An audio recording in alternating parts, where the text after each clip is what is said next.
it or not, Aidan O'Brien still has 38 possible entries for the Derby, and the latest of the Ballydoyle battalions to be tried out is Rocket Man, who runs today in the Chester Vase. Now, O'Brien has won this race twice in the last 3 years, with Soldier of Fortune and Golden Sword in 2007 and 2009 respectively, and Rocket Man has solid credentials to follow them up.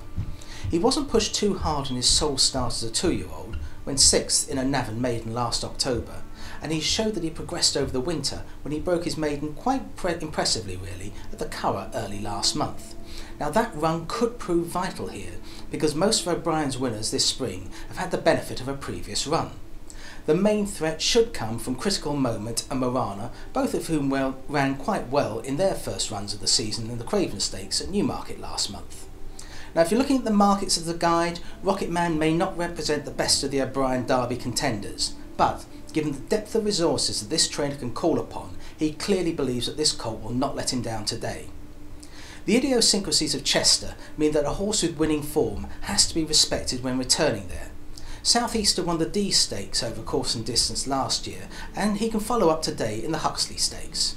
In the D, he beat Gitano Hernando by a head, and that form looks pretty good in retrospect given that Gitano Hernando went on to win a Grade 1 race in America last autumn. Southeaster had just one more run last season, but he showed himself to be as good as ever when he came back to win a listed race on the Polytrack at Kempton Park in March. And the 4th in that race, Honimiri, did the form no harm by running Strawberry Daiquiri to just ahead in the Dahlia Stakes at Newmarket on Sunday. Talking of things that are doing no harm, try Michael Jarvis's form at the moment.